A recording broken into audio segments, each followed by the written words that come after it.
So what I want to do now is, as we always start our sessions, is just a short meditation on the aspirations or motivation that you have for doing this course. So it's in this particular tradition, it's a traditional way to start any action or to begin any action or meditation in the Tibetan Buddhist tradition. So there is a difference between intention and motivation. So a lot of us, I mean, I used to get the two confused, quite frankly. And intention is more like when you wake up in the morning, I'm going to set my alarm clock for 6:30 and I'm going to get up at 6:30 and that is my intention. I intend to get up 6:30 in the morning, but why am I doing that? Because I want to do my practice or because of this and this and this. So it's what is actually moving you or motivating you for your intent. So that's how I see it. So we're just going to do a little meditation now on that before we start. So just settle your body and bring your mind to where your body is right now. And bring the mind to the breath. And imagine you are surrounded by all the people of your life. All your friends and loved ones, those for whom you care deeply, those who you have positive and constructive relationships, your spouses, children, relatives, colleagues, and your dear friends. And now imagine all those people with whom you have some difficulty, the people who are irritating, people for whom you have anger, and those who are angry with you, or whoever causes a problem for you. And those people in your life, these are the ones you like to avoid, you want to avoid, and they're the ones you reject. And finally, imagine all the strangers in your life, and this is the person in front of you at the queue in the supermarket or the pharmacy, the bank teller, someone in the car next to you at the traffic light. And these people pass through our lives every day, but we don't think about them. We don't know their names, and we don't know them, and for the most part, we treat them with disregard. So imagine that all these people of your life, your friends, your enemies, your strangers, they're surrounding you, they're doing this course with you, studying, reflecting, meditating with you. And then reflect on what brought you to this course. Why do you want to do it? What are your aspirations? What do you want to take away with you? And what are your goals? Do you have short-term goals, spiritual goals, long-term goals? And what are you hoping to learn and to find? And perhaps the fulfillment of those goals might affect you and those around you. And now try and expand your aspirations to include not only your own welfare, but also the welfare and benefit of all those people of your life. So beginning to think beyond our own desires, our own wishes, and expanding our hearts to include others begins the process of transformation that is at the heart of the Indo-Tibetan Mahayana Buddhism. So decide. Make a strong determination to get the most benefit from this course, to achieve your goals for yourself and for all the people of your life. So that's our motivation. And it just kind of sets the scene for what we're going to do today. And dedications, they kind of seals the deal. We have two bookends, the beginning and the end of the course. It kind of holds the course together or holds the session together. And here we offer all the positive energy we've created.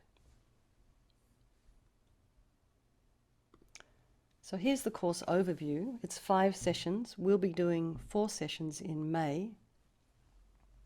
Today's session is Buddha and his teachings. Then we go to the Buddha's path to enlightenment, which many of you have been studying with Geshe Sherab, with Venerable Rabino, with Gen Don. So you'll all know that word lamrim. So this is what this is. This is the session 2, is explaining Buddha's path to enlightenment, talks a little bit about the mind as well. Session 3, we look at the practices of the lower scope, guru devotion, refuge, karma. Session 4, the practices of renunciation and bodhicitta. And session 5, we haven't set a date for yet, but that's calm abiding, special insight, and tantra.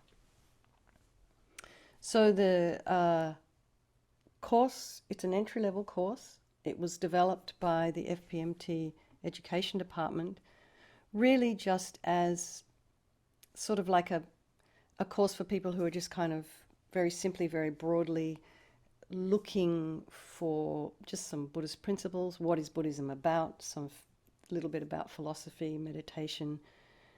And what we're doing here, we're presenting it particularly as it is understood and studied in the Tibetan tradition, and specifically within our Lama's lineage, Lama Zopa Rinpoche and Lama Yeshe.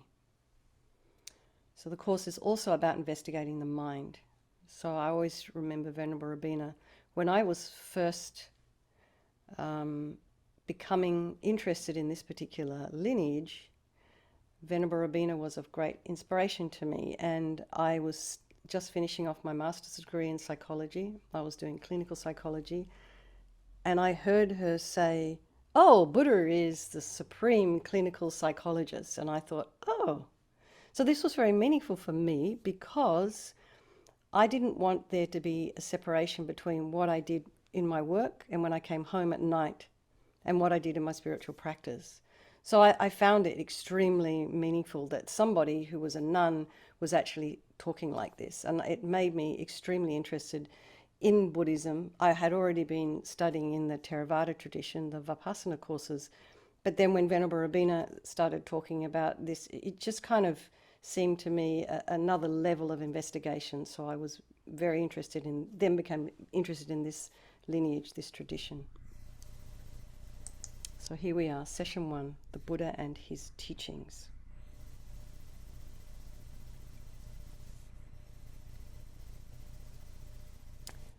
So, Lama Yeshe talks about Buddhism being all about the mind. And in our sessions at night, in our Vajrasattva session, in that text we use, we talk about how we are using our mind to create negativity, and so we can use our mind to counter that and create positivity. And so today we're going to talk a little bit about the life of Shakyamuni Buddha. We'll also look at the first teaching after enlightenment, the Four Noble Truths, and then we'll do a little bit of meditation. And if there's time, I want to do a wee breakout group, about 5 minutes. And the course, it's just, some of the ideas may seem a bit strange, but I think probably not to you people. I think you all have already passed the things are a bit strange stage and are still practicing. So, but really, please do question everything. Don't take anything I'm saying at face value, and just take from this course what's beneficial and meaningful for your own mind. And there are plenty of course materials for this course. There's actually a book, it's a little green book called Buddhism in a Nutshell, surprisingly enough. Okay, what is Buddhism? So, what comes to your mind when you hear the word Buddhism, Buddhist, or Buddha?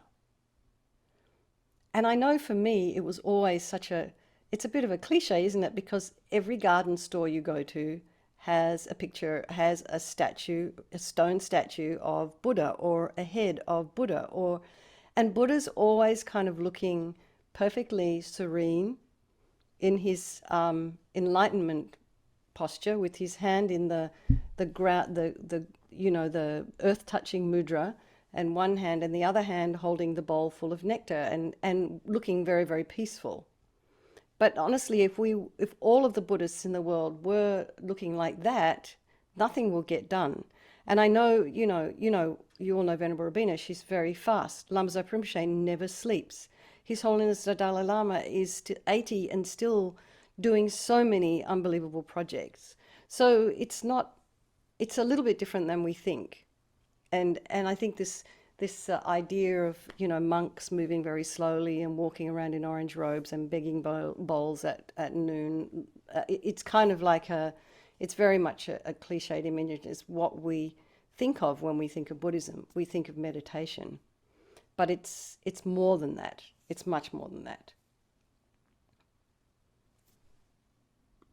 So there is no supreme God figure creating you, telling you what to do. It's just simply a teacher asking you to investigate your mind. And this is what all our teachers are doing. This is what Buddha left his home to do. And he's asking you to try it out for yourself. So it's not an intellectual belief system. You're studying, you're investigating yourself, you're studying your own mind. You could say it's a science of the mind. You are becoming your own therapist when you study Buddhism in this particular tradition. So there's two types of Buddhism with two different goals. And you know, you've heard this analogy, the bird needing two wings. Everybody's heard this one, right? Wisdom and compassion. And you need both of these two in order to achieve enlightenment. So wisdom is achieving your own liberation and the cessation of suffering.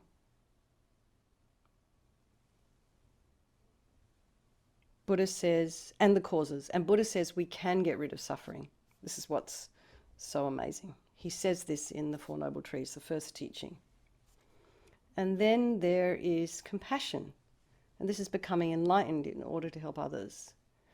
So compassion is also this kind of really, really strong wish for people to not suffer.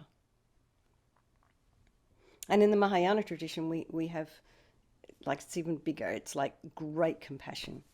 And you've decided it's your job to go out and become enlightened and then come back. So you're not going to be staying out in this nirvana state. You're going to come back with all the grunge and the dirt and the difficulties and drag people to enlightenment yourself, and this is why, that's your motivation. So these two paths together lead to enlightenment. So for example, if you are living in Thailand or Burma is Myanmar now, or Sri Lanka, some parts of India, you'll be practicing the wisdom wing, achieving your own liberation, looking for nirvana, and you would be doing a little bit of study, but you're mainly meditating. You know, you see these monks, they meditate for years out in the forest, and it's incredible practice. And then if you're living perhaps in Japan, Taiwan, Tibet, Vietnam, parts of India, parts of Nepal, you would be practicing the wisdom wing and the compassion wing.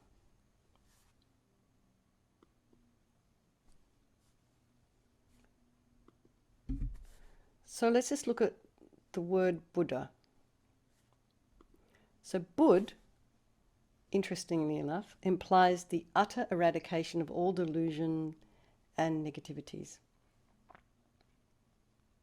So it's the utter eradication of all ego, all the nonsense, all the depression, all the anxiety, the jealousy, the bitterness. And this is the wisdom wing. And all of this we think is normal. We think it's normal to have jealousy and anger and bitterness, but Buddha says it's not normal, and it is possible to unpack and to identify and to eradicate. And Da implies the development of all the virtues and all the positive qualities. So you know there's that analogy. It's in our text, our Vajrasattva text at night. And this is this idea that the lotus grows out of mud, yet it's untainted by that mud. So this is the same with us. Our enlightenment comes from our delusions, from us looking into our mind, but is untainted by them. So I just kind of really like this idea, you know. So what we have here. Okay, so this is Nalanda Monastery, and why am I going here? So I'll tell you in a minute. Buddhism is about the mind. And when we hear that, it's encouraging. It's very encouraging to hear. So here we are at the excavated site. It's at Mohanpur in Bihar, India, and this is the Nalanda tradition. And His Holiness the Dalai Lama is always talking about the Nalanda tradition, the Nalanda tradition. And so this photo I took in 2003 when I was on pilgrimage there with Venerable Rabina. It's such a beautiful place. I can tell you, it's amazing. When you go to this place here, this slide, where is it gone? That picture. So behind those blue signs are these little cells. And this is where, and they're quite small. They have little nooks and crannies in them where you can put a little candle. And it's just unbelievable. This place is huge. And it was kind of kept alive by the scholars from India, the teachings that were being given here or taught here, studied here. It was astrology, it was philosophy, it was all the teachings on the mind. It was just basically everything, the artwork, all of it was done here. There were hundreds and hundreds of scholars here. And it sort of ended, and, you know, the scholars sort of went to Tibet. The teachings were kept alive in the minds of the scholars from India who went to Tibet in the 8th, 9th and 10th century. And this sort of coincided with the introduction of Islam to India. And this is kind of what happens, you know, things change. So these kind of teachings are now carried on in the minds of the monks and nuns in southern India and the great monasteries down there. And what are they doing? They're studying and debating Buddha's view of the world, the views of the mind, the physical universe, the elements, the chakras, and all of this. This all came from here, this place. So here we go. So Buddhism is about the mind, about getting rid of suffering and its causes. And what's left when you've got rid of suffering? Happiness. It's also a detailed system of ethics. And this is linked to getting rid of suffering and getting happy. And also to be able to concentrate. So I don't know if any of you have done any of those 10-day courses, the Vipassana courses. They spend the first 4 days teaching you to focus on your breath. But what you're doing also in those courses, you take precepts. You know, you don't lie, you don't steal, you don't kill, you don't do a bunch of other things. I think maybe you're taking 8. So you're kind of locked into this, and you don't eat after a certain time of day. You get up at 4 o'clock in the morning. So you don't have any room to do anything unethical. They kind of make it very, very tight. So what I found, my experience of doing a course that way, and also for living my life now that way, is it just kind of frees you up a little bit from, you know, going off track. So when you are sort of practicing your life in an ethical way, it allows you to concentrate a little bit better. Because, you know, when we do things that are uncomfortable or not quite ethical, it does kind of, well, for some people, it does kind of worry you. Not everybody, obviously, because otherwise they wouldn't keep doing it. Anyway. And unethical behavior is a source of your own suffering, and not to mention other people. So Buddha's view is that in order to become happy, you need to be practicing ethics. So Buddha's first teaching, the Four Noble Truths, is there is suffering, there are causes, you can get rid of it, and then how to do it. And it's a very, very practical presentation, and it's all in terms of practicing ethics. And this is Buddha's view. So, and this is a little bit interesting. It's also a system of developing wisdom and getting rid of ignorance. It's the biggest one, actually. And it's very abstract. It's quite odd to us. It's also, Buddha says these are utterly linked. You know, in our world, okay, so, you know, you see amazing musicians and very, very creative people and fantastic scientists and brilliant artists. And we would all say they have wisdom. And I think what we're thinking that is intelligence and phenomenal talent.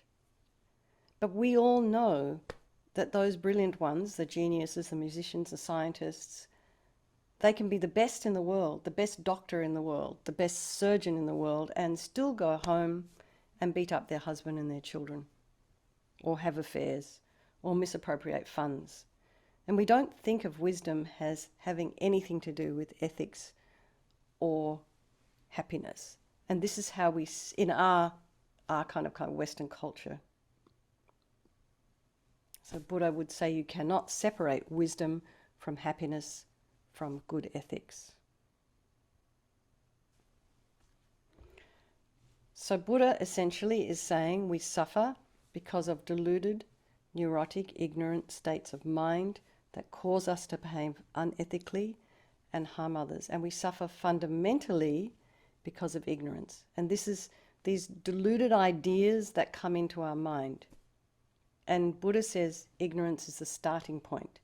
And he says the extent to which our minds are caught up in mistaken ways of seeing things, so like seeing things appearing one way when in fact they exist another, is the extent to which we are miserable and suffer and then behave unethically. And we behave unethically with our body and our speech, and then harm others and therefore cause ourselves present and future suffering. And it all comes down to ignorance. So you can see just from what we've been talking about here, there's different ways of entering in the path. And this has also got to do with the different minds of the individual people, the individual practitioners. And Buddha kind of made something for everyone. So, some people like to meditate, some people like to study, some people like to go and do prostrations and do all these kind of water bowl offerings and all this kind of stuff. So there is a lot of different things. Some people like to go and paint holy tankas. So that's another practice as well.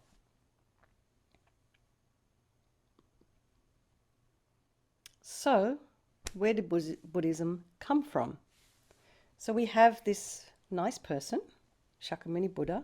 He was born a prince, Siddhartha Gautama, and he was the son of King Shuddhodama, which means he who grows pure rice. And he was the head of the Shakya clan. And his mother was Queen Maya.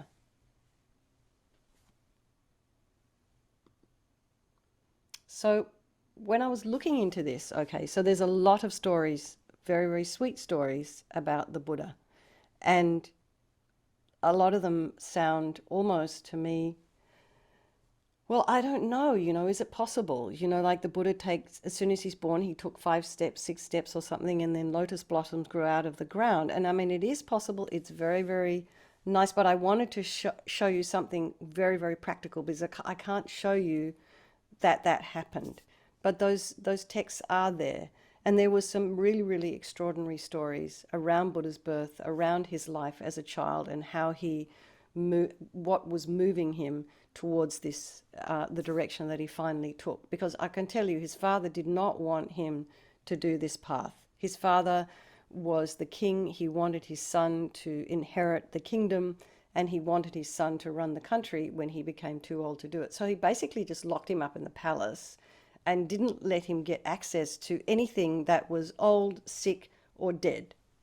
And so this poor young man had no idea what was out there. But then somehow he managed to escape one day, or he managed to convince his father to let him out, and he did see a dead person, a sick person, an old person. And that got him thinking. And this kind of started the process of him needing to escape the palace. So he kind of enlisted his servant, I think his name was Chana, and they escaped. And apparently there's this one story where this kind of mist floated down and put all the guards to sleep. So, when you go on pilgrimage with Venerable Robina, she reads you all these stories in the bus, and they are very, very sweet. But anyway, I'm going to show you, rather than read you all those stories, I'm going to show you what the archaeologists found. So here we go. So what you're seeing here is on the left-hand side of the screen, you see a map of India and Tilarakot and Paparawa. So on the right-hand side of the screen, you see the grey outline. There is Nepal. Tilarakot is on the Nepal side of the border, and Paparawa is on the Indian side of the border. And so this whole area here, Tilarakot and Paparawa, is where Kapilavastu, which was the site of the town or the village where Buddha's family lived, Shuddhodana and Queen Maya, King Shuddhodana and Queen Maya. And of course the Indians say, no, it was in India. The Nepalis say, no, it was in Nepal. But quite frankly, I suspect what happened was the in those days the borders were fairly flexible, and they're probably different now than they were then. But anyway, we are right on the border here between India and Nepal. So we're in the north, kind of the north of India, and on the border of Nepal. So this is just one. I mean, they're massive. The pictures of the ruins of Kapilavastu, but this is just one picture of the ruin. So for me, it's really amazing. For me, it's far more interesting to see, gosh, there's actually brick and mortar there.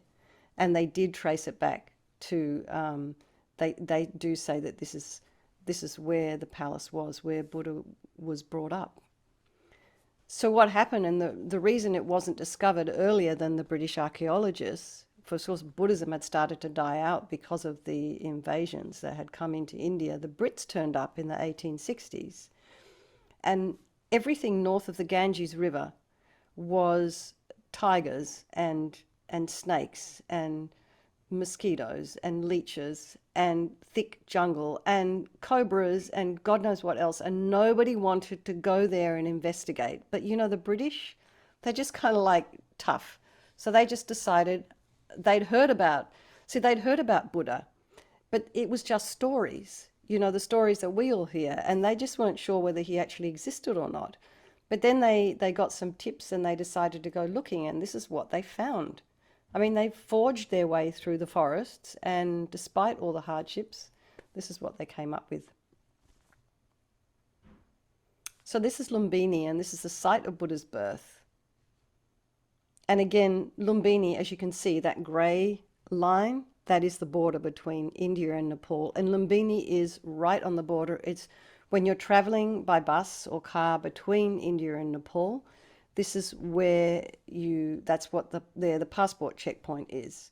But it's also an incredibly holy site. This is a place where they say Buddha was born. So his mother, Queen Maya, was, you know, they don't give birth in their husband's home in those days. Queen Maya was traveling with her entourage to her family's home, and I don't know where that was, but apparently Buddha was born in the forest in Lumbini.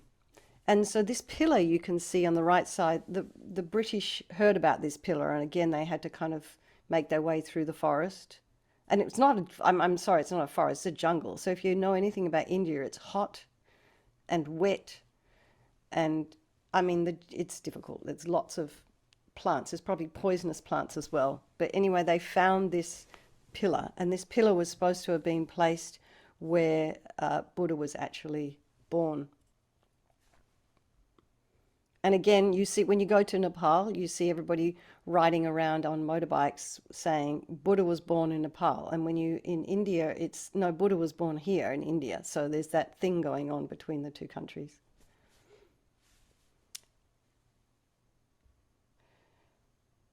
So this is the Bodhi Tree. This is where Buddha became enlightened.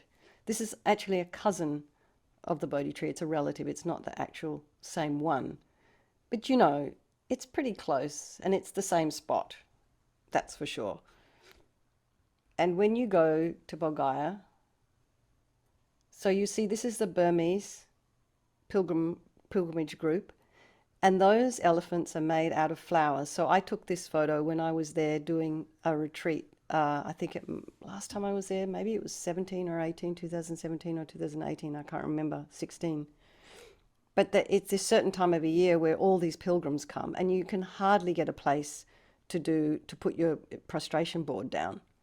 But this is kind of right in front of the Bodhi tree, so you can see the monks they look like Thai monks actually. The monks in the Burmese tradition wear maroon robes like us. So it's very confusing for them. When I went to Burma with Venerable Rabina, myself, Venerable Chukyi and Venerable Palmo, who are from here in the Bay Area, they kept calling me sir because they couldn't understand why a woman would be in maroon. So anyway, that was a bit interesting. And so this is what happens when you leave your prostration board for more than 2 seconds. The dogs come and lie on it. So that's my little retreat spot, and I would be there for most of the morning. And then what happens is if you get to there at about 4 or 5 in the morning, and you put your stuff down.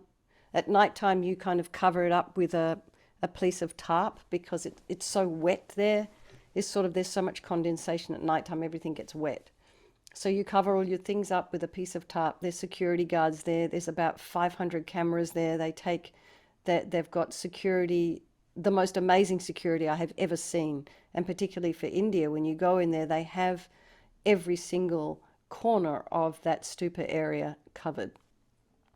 So what you do is, there's a local monastery, you can rent a board, someone helps you set it up, but actually finding a spot is really, really quite difficult. But the dogs love it when you come there because they have somewhere to rest that's comfy.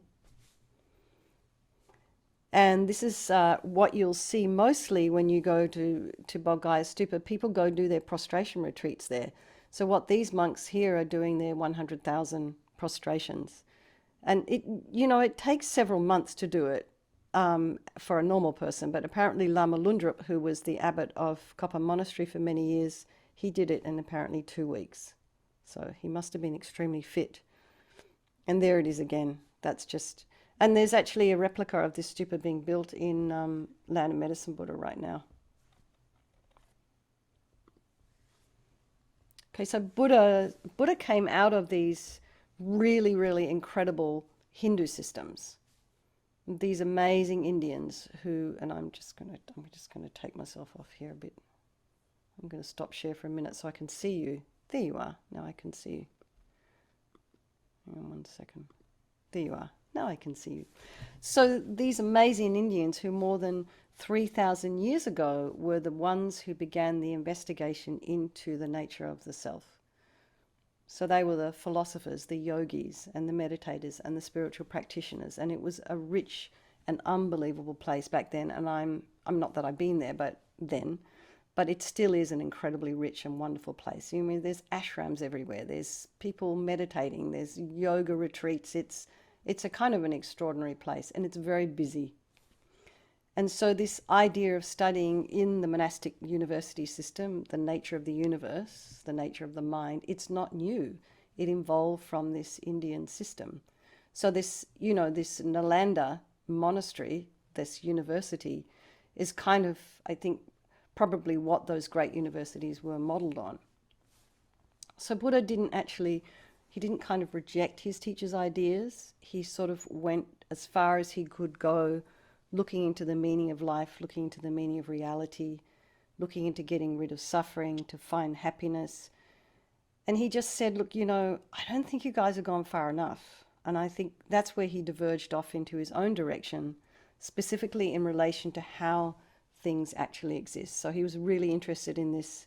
How are things really existing? What is it I'm seeing? What is it? Who am I? I mean, he was just that great question, I guess we all ask at some point.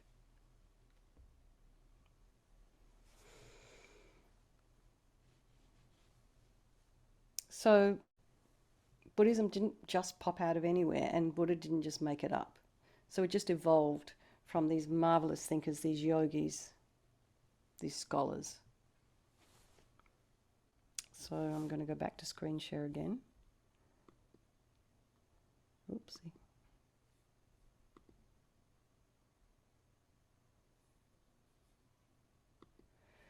So what was it the Buddha was teaching? So have you heard about the Tripitaka, the 3 baskets? I guess no, yes, no. So Tripitaka is a Sanskrit word for basket. And so for years I had no idea what the baskets were. I just kept hearing about them in the lamrim teachings. So actually the 3 baskets were originally the receptacles of the palm leaf manuscripts on which the collections of texts of the Sutras, the Vinaya and the Abhidhamma were written. So it's just a very practical thing. We just put them in something. But they have great meaning. So the sutras many regard as the records of the oral teachings of the Buddha and the stories of Buddha's life. Because Buddha's teachings weren't written down for the first 100 years. So we really were relying on, people actually getting it right. when they listened to Buddha. But I think those times were probably very different. We're in quite degenerate times now. There's a lot of distractions. But so these are the sutras, Buddha's first teachings. And so they also contain stories of Buddha's life. So if any of you have read the Sangata Sutra, the Sutra of Golden Light, or the Vajrakata Sutra, Lamso Rinpoche loves these. In fact, he has a few of us reciting the Sutra of Golden Light, one Sutra of Golden Light a month. And it's full of stories of the Buddha's life. And the Sangata Sutra. And the Vajrakata Sutra is mainly about emptiness. I have to say, it doesn't really make... I don't understand it at all, but I just read it. And hopefully one day these teachings of emptiness might sort of sink in. But when you go to... If you're ever doing any noondays with Venerable Charles at Institute Vajrayogini in France, right now we do the Vajrakata in the evening on the eating day. And so the sutras themselves are highly revered. You know, it's almost like the Ark of the Covenant.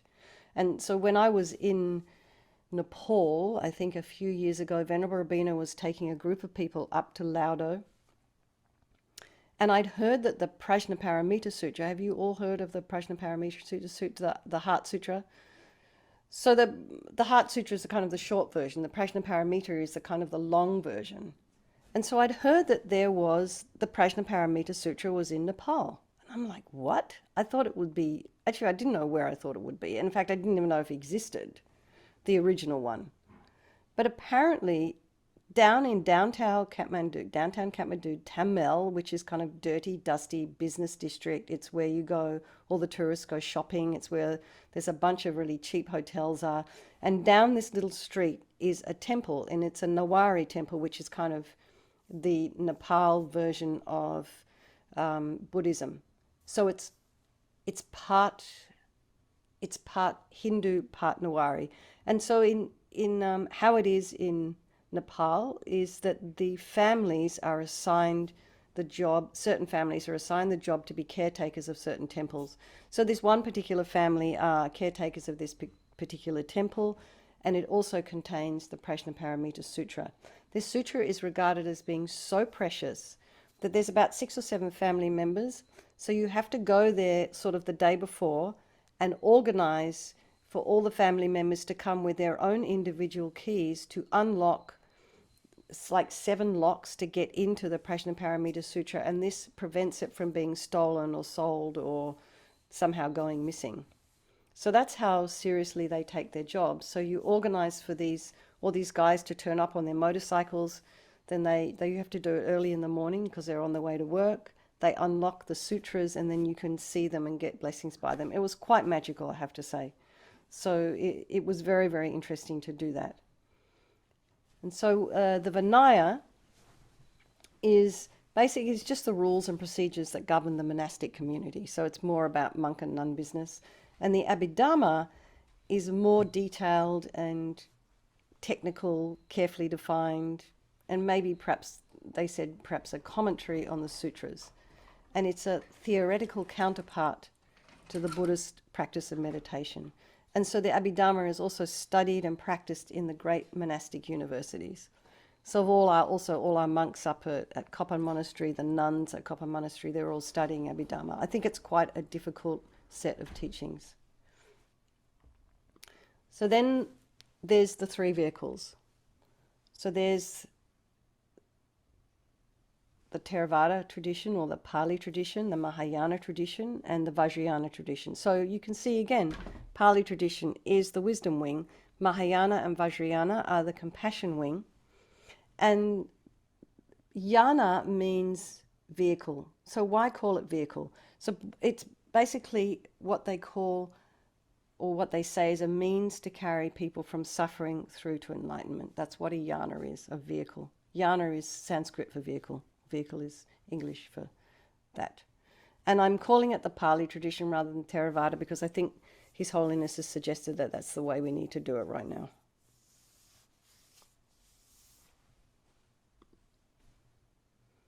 So there were 3 turnings of the wheel. I just kind of like the way they talk about it. Anyway, the first turning was at Deerpark in Sarnath. And Sarnath is very close to Varanasi, which is where the ghats are. You may have seen people in there swimming in the Ganges. This is where, in Varanasi, this is where you can, bodies are burned and then ashes are thrown into the river. I think nowadays, though, they have to get these flesh-eating turtles to eat up the remains because people can't afford enough wood to be able to burn the body completely. So these half-burned bodies end up in the I mean, it's really quite... They say it's a holy river, but it's... Anyway. So this is Dharmamik Stupa in Sarnath. I've also been there on pilgrimage. And this is the site of the teaching of the First Noble Truths. And the second turning was given at Vultures Peak in Rajgir. And so Vultures Peak and Rajgir are very close to Bogaya. I mean, maybe a 4-hour car ride. So this is also interesting to me about Deerpark and Sarnath, because Sarnath is really about an 8-hour journey by car from Bogaya, where Buddha attained enlightenment. So he apparently stayed around the area where he attained enlightenment, around that tree. He did some retreat there for about 5 weeks while he tried to figure out how he was going to impart what it was that he had discovered himself to people. So he did about a 5 or 6 week retreat, and then he went to Deerpark. So I have no idea how he got there, but it's a long way. It would have taken him maybe some weeks to walk there. And then the second turning is at Vultures Peak in Rajgir, and he taught emptiness and compassion there.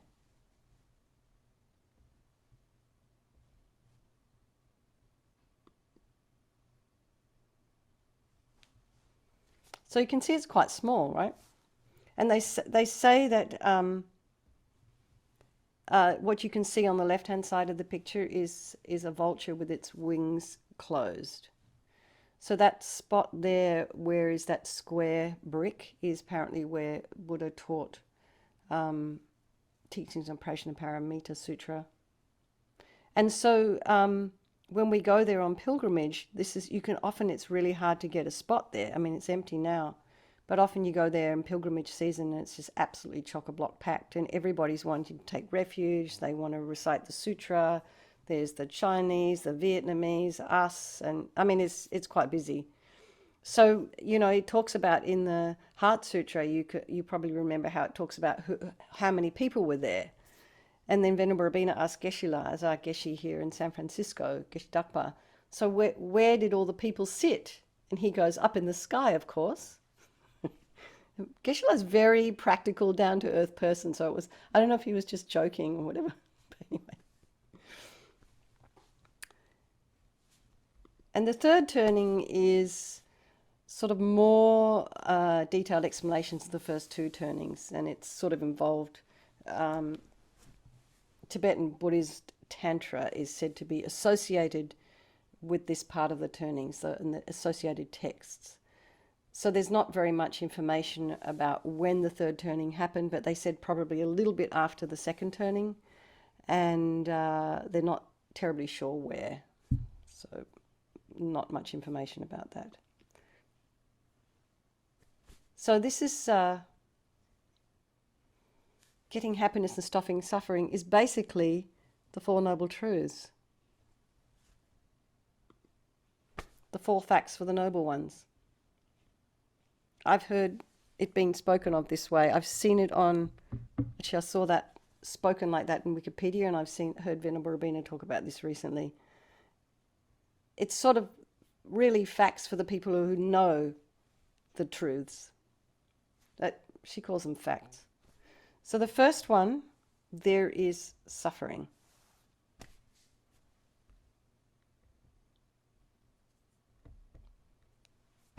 So there's about 3 kinds of suffering, and we'll look at that a little bit more next week as well. But so there's that. First of all, there's that gross suffering. Do you know that suffering where you break your toe, or you lose your house, or your husband or your wife walks out on you, or your cat dies? This is just that general gross suffering that we all experience day to day. Then there's that suffering of change. So, you know, that's the suffering where you go to the beach, you're really hot, so you run into the ocean and you cool down, and then all of a sudden your fingers start to wrinkle, and then you're freezing. So you come out again, you lie on the nice warm sand, and then about 5 minutes later you're boiling hot again. So then you have to go back into the ocean again. So it's a suffering of change, and it also involves dissatisfaction. So you know when you get your nice brand new iPad or phone or nice new pair of shoes, and you think they're so gorgeous, and then after a while, you know, the newest iPad comes out, and you're kind of looking at your iPad, and then you go, this iPad looks a lot nicer than my iPad. All of a sudden, it loses its glow. It doesn't look as kind of nice and shiny and new as before. It's a little bit of dissatisfaction in there. And then there's this all-pervasive suffering. This is kind of like junkies living in a world of junk. It's almost like we can't escape samsara because we are beings of samsara. You know what I mean? I've heard Venerable Rabin describe it really beautifully. She talks about it's like we're heroin addicts ingesting heroin, living in a land of heroin. So this is how I mean, it's kind of an extreme example, I guess. It sounds, but it's kind of how it is, you know. It's just all pervasive suffering. So an example of that would be, so say, you know, you would think that someone who's very wealthy, driving around a nice brand new Tesla, for example, so they don't have to use gas, you know, they can charge their car electrically, and they might have a nice solar panel to do that, so they're not relying on the electricity company. And you might think that that person's perfectly happy because, look, they've got this beautiful car, they've got a lovely home, they're living a relatively peaceful life. But you would say that because they're not working on their mind, they're subject to all these kind of problems, they're subject to their karma, they don't have any control really over their life, because at any point in time their karma could ripen and some suffering could kind of pop up. So this is kind of this all-pervasive suffering where you think you're happy, but actually you're not really happy until you're enlightened. You're not really happy until you start working on your mind, till you start unraveling your delusions. So you start identifying, oh, that's anger. Oh, that's happiness. Oh, that's jealousy. So that at the moment it's all kind of this kind of a mess inside our mind. And it just, all it makes us is uncomfortable. But we can't tell the difference. So anyway, that's just a little bit about that. And then there's causes. And Buddha says the main cause is ignorance, not knowing things the way things really exist, not understanding karma and our delusions, our jealousy, our anger, our attachment, our grudges, just kind of getting offended when somebody says something to us that we don't like. If someone looks at us the wrong way, we get offended, we get angry. It's just, I mean, it's just delusion, all these negative states of mind. But you can get rid of it. It's possible. And the reason we can get rid of it is because at the very basis of ourselves, our very essence of ourself is pure, clear, beautiful, enlightened energy. It's just kind of like suffocating underneath this kind of mound of junk on top.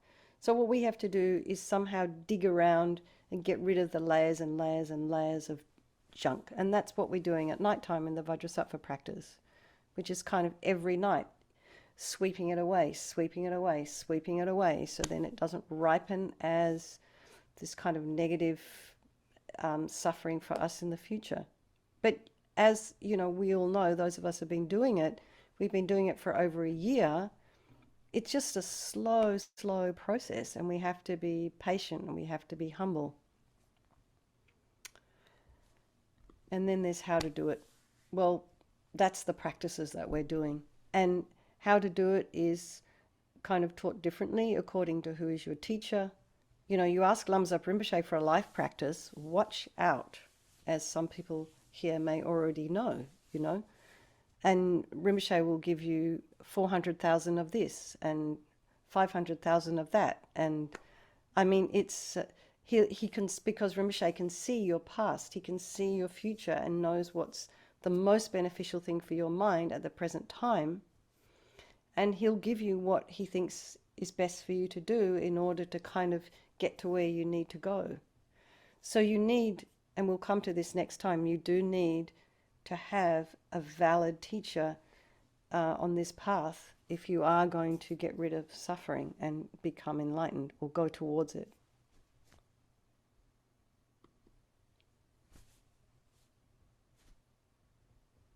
Wow, we got here very fast. So what I'm going to do now,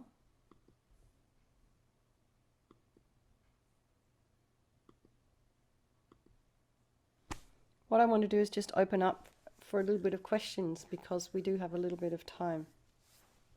And then I want to do a breakout group. I'm going to ask you to discuss what do you think enlightenment is. But first of all, does anybody have any questions? Do you have any comments about anything you've heard today? Anything at all? Have you heard it all before? Mary, hi. Start the conversation. Oh, do I have to, what do I do? Do I have to do something? No. No? Okay. Unmute yourself. Thank you so much, Venerable Katy. When you were talking about the baskets and the temple where the Prajna Paramita is. Well done. What kind of temple? I didn't hear what you said it. What kind of temple was it? It's a Nawari temple. So Nawari is the Nepali Buddhist tradition, and it's sort of a little bit Hindu mixed, a little bit Buddhist. And like I said, they have Nirawi, I think. You can look them up. So, and all those buildings, I mean, God, they're so old. You know, that building is made of wood, and it is centuries old. I mean, it survived all the earthquakes. And even the last one in 2015, it's still standing, you know. And it honestly, when you go in there, it's almost like, gosh, is it going to fall down on me with even without an earthquake? So I don't know how it stood up, but it did. But yes, I mean, Nepal is a very, very rich, also an incredibly interesting country too. It's a very, very holy place. And I just, it's really interesting that all these incredibly holy places are also unbelievably, like on a physical level, they're quite dirty. And I remember one time I sort of said to Rinpoche, we were at like very, very holy place in Nepal. We were doing circumambulations, and Rinpoche asked me a question, and I said, "Oh, it's a bit." So something about the pollution, but Rinpoche's view of the Kathmandu Valley, which is incredibly polluted and quite dirty, and you know they have places where they make bricks, and they don't have any control over pollution for the traffic. You know, people can just drive what they want. They don't have to get their cars fixed. It's, you know, there's buses belching out kind of black smoke. But Rinpoche's view is that it's all a pure land. You know, he doesn't see all that. It's really interesting. You know, the rest of us are kind of choking, but Rinpoche just, and he won't even have you say, "Gosh, it's dirty here." No, it's pure. And I think this is how, but I really genuinely think this is how Rinpoche views it. This is, Rinpoche's view is so pure, that's what he sees. And apparently the Kathmandu Valley is said to be extremely, very, very special place. So there's many, many holy sites there. So if you do have the opportunity to go to Kopan and to go to some of those sites, it's actually, I find Nepal a little bit easier to travel around than India. It's smaller to start with. But anyway, Lorraine, was that it? Mary? Hi, Katy. Okay. Hi, who's talking to me now? Patrick. Patrick. Oh, hi, Patrick. And Hi. Lorraine wanted to ask a question, so maybe you Go ahead. ask and then Lorraine. Okay. I think are you ready? I'm sorry. Yeah, I'm here. I think after kind of hopping between Zen Buddhism and Tibetan, I'm kind of wondering. I felt like in some weird way, like a veil's been coming off my eyes, and I'm not saying I'm enlightened, but I'm kind of interested in what that might be. In a sense that just something very profound, but maybe not profound at all. Because I feel like after, and as a Westerner, I wouldn't even want to say this, that after 10 years of Zen practice, it's not a question of what has it done for me, but it feels like it's gone somewhere else to me, and maybe something's open that I'm not even aware of. I'm wondering, without going babbling on about it, what that might be about, or that's even a legitimate question. Oh yeah, I mean, and thank you for sharing it because it. So what how I was saying is this is a really slow process. It's just Exactly. layers Yeah. and layers and layers and layers of karma and imprints. And you know, I was like a little bit like you. I was practicing in a different tradition, and I kind of felt, you know, I I just felt I needed more, and I think that need for more was because I have karma with my teachers in this tradition, with my teachers in the FPMT, with His Holiness, with Lamsa Rinpoche, with Venerable Rabina, with all the people that I've come across in this organization. It's just the way it is. And so I was in this Burmese Theravada tradition. My teachers were lay teachers. And after a while, I wanted more. And then I heard His Holiness Dalai Lama. And it was sort of what kind of changed that was the beginning of the change of my track. And then hearing Venerable Rabina talk about Buddha being a cognitive psychologist. But, I've been ordained now almost 18 years. And before that, several years before that, I started looking. It's so slow, this process. Yes. And it's Exactly. just, and it's like veil upon veil upon veil. And Yes. then what happens is one kind of veil comes off and then you see something clearly for 5 seconds and then it comes back again. It's almost like one step forward, 5 steps back, That's bad. Yes. and it's just so, yeah, I think that's what I found happened with me. And I'm wondering if that's what you're experiencing, and did I clarify it for you? Um, you did, and I think it's a part like you very much relate to as a Westerner, or a lot of Westerners involved in Buddhism, is that whether I like to or not, there's some part of me that's still very Western wants to admit, like, oh, I've got there. I have the veil removed. Now I'm done. I'm finished. And it's this very naive part of me that maybe still needs to learn that it doesn't end. Indeed, it's continual, and indeed, it's a layer and a layer and a layer and another layer. And to that degree, I feel like a 3-year-old child. Like, where's more? Where's more toys? Where's more? But yes, you clarified it for me. I know someone else has to talk, but it just seems like, oh, I thought, this is it. Somewhere in my mind, I never said it to anybody, but I just thought that somebody, sorry, thank you, somebody somehow is done. And I guess that's a very Western notion, but I'm not sure. But I want to learn more about Buddhism in that, especially in the cognitive psychology aspect of it. But you did clarify it for me. Yes, thank you. Okay. And I think it's, as Westerners, we think about things having a beginning and an end because we Exactly. we Yeah. want it I think that's it. Yeah. we want something to be finished. We want it to be wrapped up. We have projects that need to be finished, and we move on to the next one. Unfortunately, our mind stream isn't like that because No. it's going endlessly from one. It just kind of travels on, and And yeah, that's I think, okay, right? I mean, it's yeah, okay to think that, yeah, it's totally oh, gee, fine. I'm finished with Buddhism now. So yeah, now I go watch the football game. Well, Yeah, and I think you can do both. You yeah, can I think you can. you might need to relax your mind every now and then, because also too we can also get a little bit attached to our practice, and then that's not healthy either.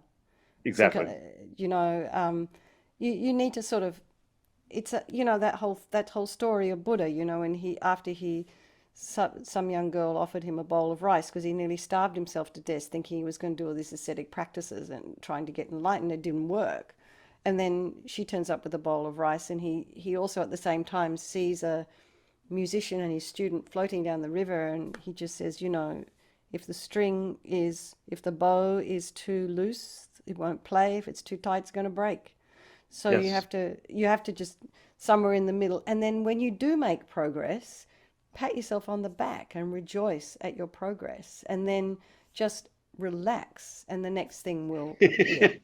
That's my trick right there. And I just before you switch over, I have to say I did hear something recently about, I think my home city of New York, a Buddhist had gone out to play, presumably a Tibetan Buddhist, and he took his instrument out to play, and people started giving him money. He said, "I just went out to play because it was a nice day." So just thought that was a nice little vignette or something. But yes, it's like that. Yeah. But thank you. Yeah. No, my pleasure, Okay. Patrick. Thank you. Lorraine, hi. Yes, that's actually a pretty decent segue into where I was going to go into, because I had similar circumstances, where similar situations where I would kind of go from one thing to the next and not ever feel satisfied with what I was getting until I found this particular Buddhist center and things started falling into place. But I'm still, I have a lot of progress to make, and I'm kind of, I don't want to say plateaued, but there's some other stuff coming out. It's like I've uncovered a bunch of stuff, and now there's a bunch of other stuff moving in that I have to take care of. And I had this dream that I don't know, I'm way into dreams. I keep a dream journal, and dreams have literally saved my life before. So I had a dream a few nights ago where I was going from one house of worship to another. Like I used to be a born again Christian, then I was a pagan, then I was doing other stuff, and I was just trying all these other things in my life. But in my dream, that was kind of the representation of it, was going from one holy house to another, trying to find what worked. And someone said at one point, "Well, you need to talk to the abbot." And so somebody points me in the right direction. I find the abbot and I talk to him. I don't remember what was said. He kind of looked Amish. But so now I was kind of looking around. Okay, so I wake up in the morning. I'm like, okay, who's the abbot? And I start looking around online, and the only one I could find at the center there was actually Geshe-sherab? Yeah. And so Actually, like, what's interesting about that is Lama Rinpoche, I think, at one point did ask Geshe-sherab if he would please take the job of being the abbot of Katy Monastery. So that's kind of interesting. yeah. But Geshe-sherab said no, he's got this group of people down there in Santa Fe. He was, But yeah, there you go. So I think you probably need to go talk to Geshe-sherab. Sounds like it, right? He was Amish in a past life. I'm sure we were all something, definitely. Okay, so now, oh, sorry, Shayla, you had something you wanted to say?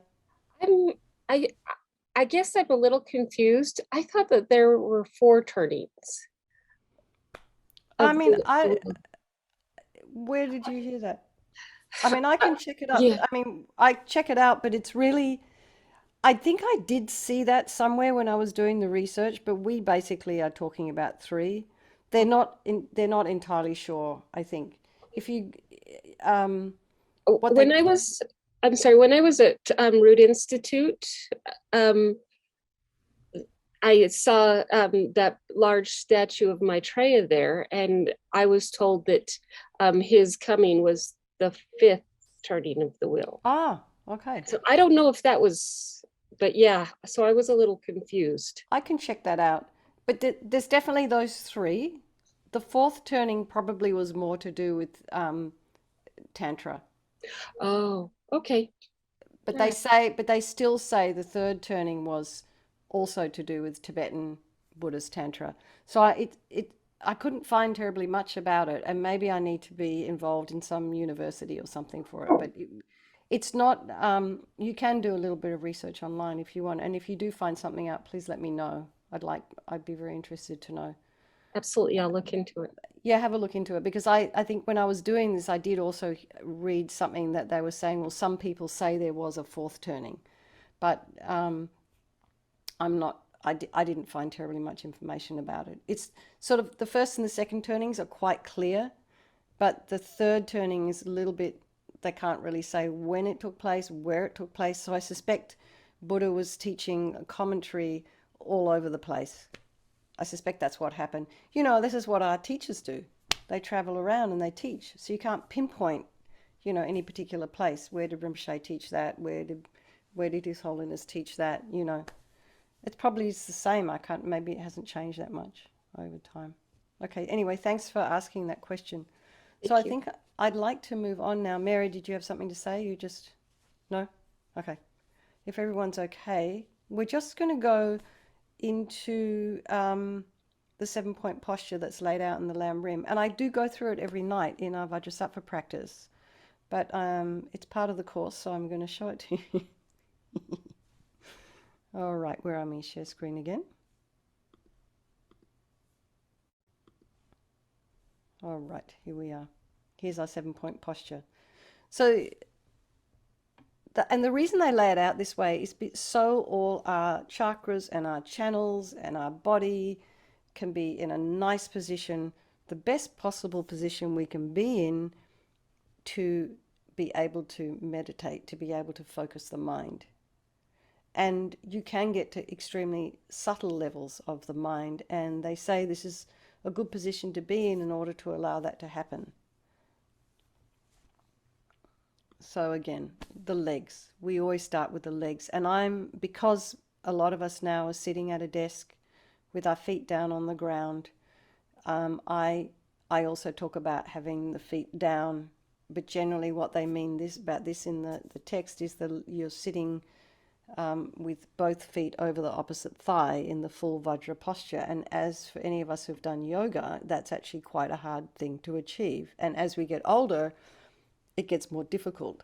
If your if your hips are tight and your knees are tight, this becomes extremely difficult.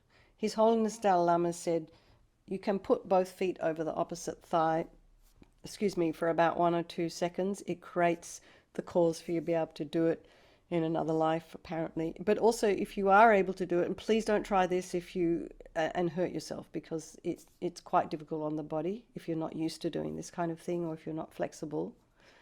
You will notice that it actually gives you a considerable amount of stability.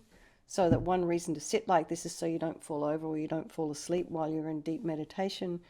But you can, and it also straightens the spine. It helps to give you a good length of the spine. But otherwise you just sit in the regular cross-legged position with your knees supported and your sits bones supported. We need to be sitting on something firm, and you need to have sort of a little bit of height as well. And so the hands are in the meditation mudra. So we all know what that is. That's the right hand nestled in the left with the thumbs touching. And Lama Zopa Rinpoche, I've heard him say that this activates the compassion channel. And I still have yet to ask Rinpoche exactly what that means. But I suspect it's just kind of a containment, that it's a containment of energy that happens when you have your hands like this and you're in your lap. But I think, it depends really very much whether you study yoga, whether you study meditation in a different tradition. For our purposes at our level, it's really, you just need to be comfortable. But I'm telling you, this is what the great yogis say. This is the best way to do it. They've decided. And your back. Your back needs to be aligned, and you want to be coaxing your muscles to relax and to lengthen, as we do in our morning meditations and evening meditations. And your shoulders need to be over your hips. It just makes it a lot easier for the energy to flow, for your mind to be sitting straight. And your eyes are down, they're looking along the length of the nose, about a spot about 2 inches ahead of you if they were open. And it's, the great meditators say it's best if you keep your eyes open. But for us at our level, we really do need to have our eyes closed, because we're just so distracted by everything that's around us, So if you find that you're falling asleep when you're meditating, if you open your eyes just a crack, let some light in, helps to brighten your mind a bit, then you can close the eyes again. It's a kind of a helpful thing to do. Your jaw and your mouth, the jaw is relaxed and the tip of the tongue is on the roof of the mouth. And the reason they ask you to do this is if you're meditating for 6-8 hours a day, perhaps you'll be dribbling or wanting to swallow regularly. So they say that what that helps to do is reduce the amount of dribble and the amount of times you need to swallow. Because when you're in very, very subtle levels of meditation, when you get to these very subtle states, the slightest of movements can disturb you, can kind of disturb this very subtle state. So that's why they're suggesting that. But for us, we just practice it at this level and hope for the best. The tongue, oh, sorry, that's the tongue. Tip of the tongue on the roof of the mouth. The mouth needs to be, your mouth is slightly open. So this is the tip of the tongue on the roof of the mouth. And the head is very slightly tipped forward. So, the back of the neck has to be just slightly lengthened. If you, head is slightly down like this. So if your chin is up when you're meditating, apparently it creates agitation in the mind. And so we know that when you have your head tipped back, it creates tension in your neck and your shoulders, right? If your head is too far forward, what happens is you're just going to start to fall asleep. This is what happens. So you want to be nicely somewhere in the middle. It's always about the middle way, isn't it?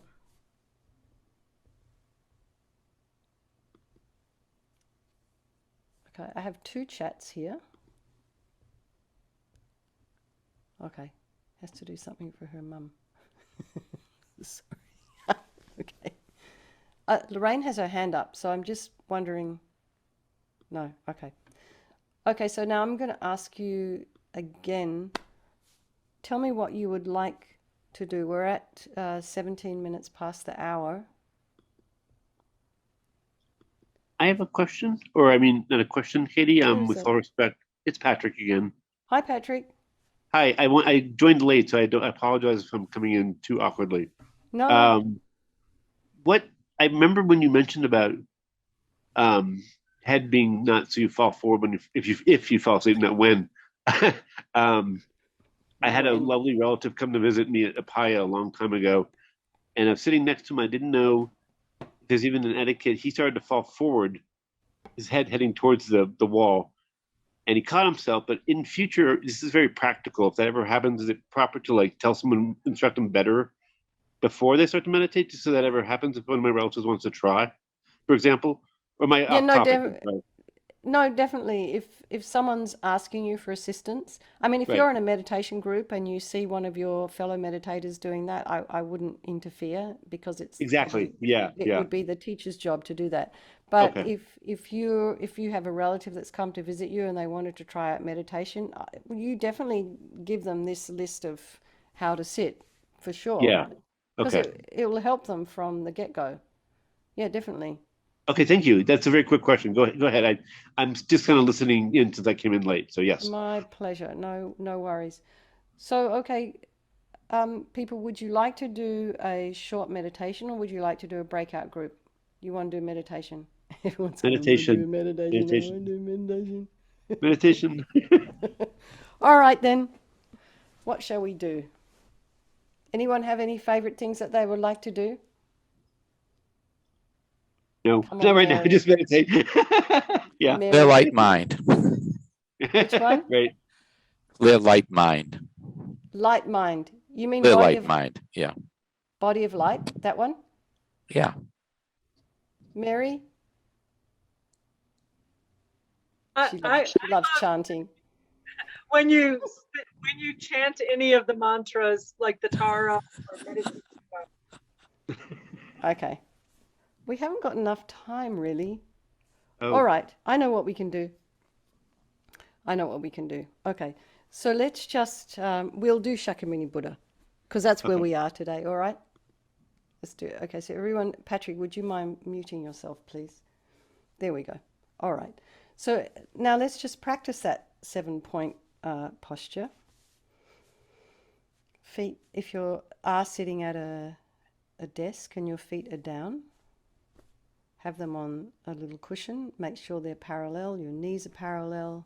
Hips are slightly, sits bones are slightly raised.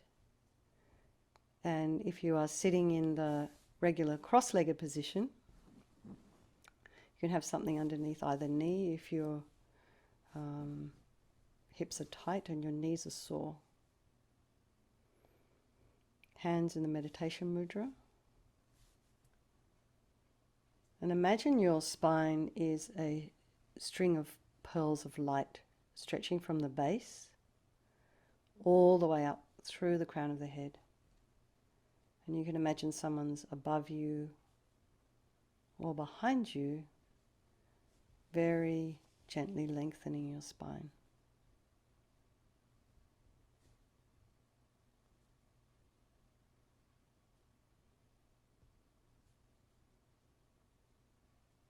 Your head is slightly tipped forward, eyes are down, looking along the length of the nose, and the tip of the tongue on the roof of the mouth, and relax the jaw. Lips are slightly apart. And let's just bring our attention to the crown of the head and relax the scalp, the forehead, the eyes, the nose, the cheeks, the area around the mouth, the back of the head, the scalp there. Relax the ears, the temples, the cheeks, the jaw, again, the back of the tongue. Release any tension in your neck, shoulders, shoulder blades, and that area in between the shoulder blades, the upper thoracic region. Relax the throat, the chest, the belly, the limbs, hands, fingers, feet and toes. And just bring your mind to the breath. And just notice the sensation of the air as you're breathing in. It's slightly cooler than the air you're exhaling. And you may, depending on where you've trained in your meditation, you may notice a spot somewhere along the outside of the nostrils. So when I trained with my Burmese teachers, they taught us to notice a sensation at the base of the nose. But some people are taught the tip. So for now, for our purposes, just notice the air as you're breathing in and out. Bringing the mind to the breath. If there are any sounds in your external environment, just allow those sounds to be there. And just notice what attracts your mind or distracts your mind or creates aversion in your mind in terms of sound. So just allow the sound and bring your intention back to the breath and notice your thoughts as they arise, abide, and fall.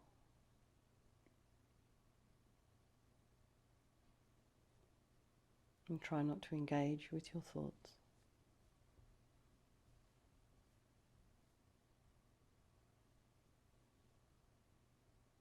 Just allow them to flow like a river of mental moments, as Mingyur Rinpoche said.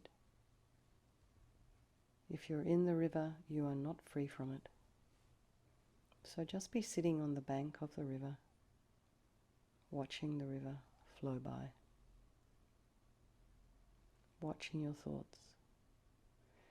No, out of curiosity. Oh, that's interesting.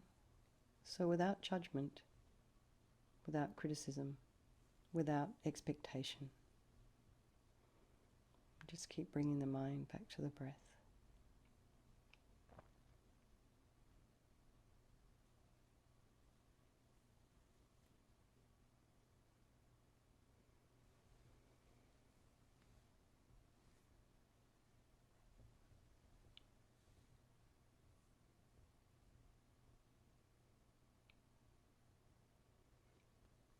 Now imagine on the crown of your head this sphere of golden light. And if you wish, you can imagine the sphere of golden light as Shakyamuni Buddha however you imagine or whatever you remember of his posture.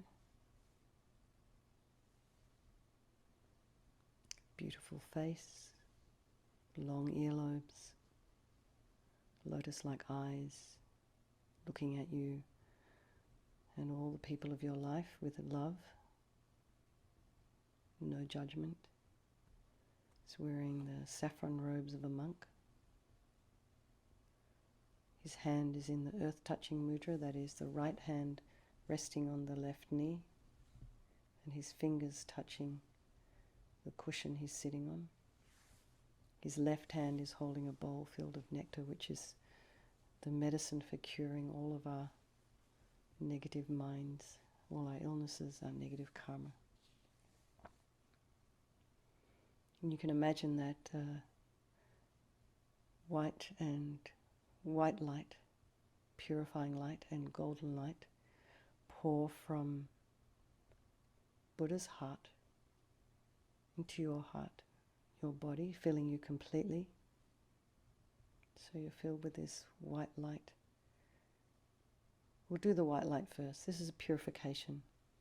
So you imagine your body is filled with light, white light. As we recite the mantra, it purifies your body of all negativities, all illnesses, and all potential to do harm in the future as we recite his mantra.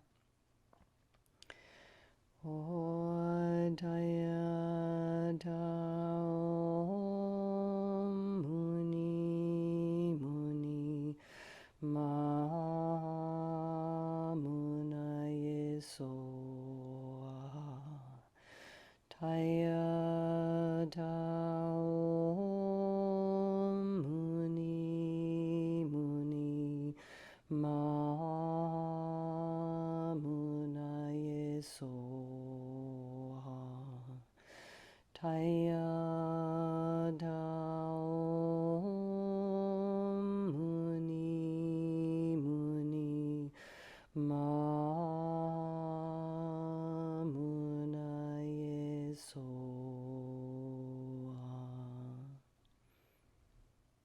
So just imagine you're completely purified of all your negativities and your body feels blissful and light.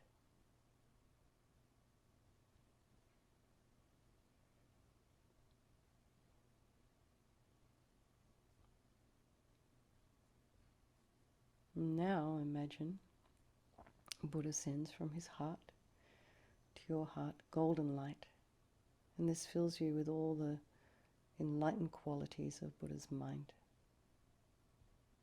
You can also imagine this mind of the Buddha is your teacher, your Lama. This makes it more personal, manifesting in this Buddha form for your benefit.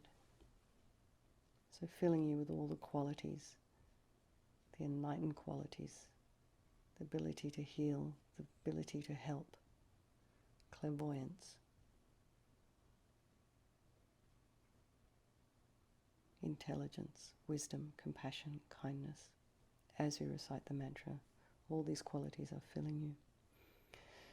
Taya Dao Muni Muni Ma Munaye Soha Taya Dao Muni Muni Ma Munaye Soha Taya Dao Muni Muni Ma Munaye Soha. So just imagine you're filled with all these unbelievable qualities. You feel peaceful, blissful, and light.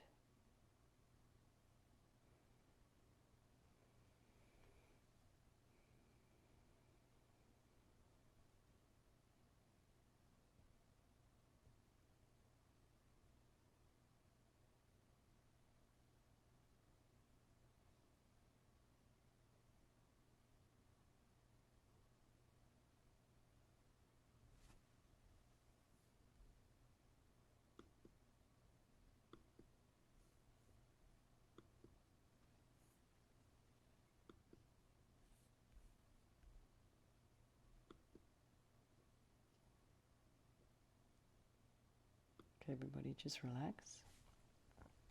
So let's just dedicate all the positive energy that we've created this afternoon, this evening, to all the people of our life.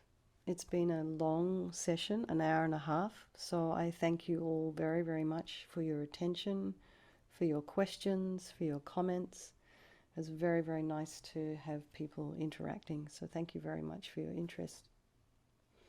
And so just let's remember to dedicate for all the people of our life, for all the people who are there in Arizona and northern New Mexico experiencing all these fires, then for all the people in Ukraine, and for ourselves as we study and practice.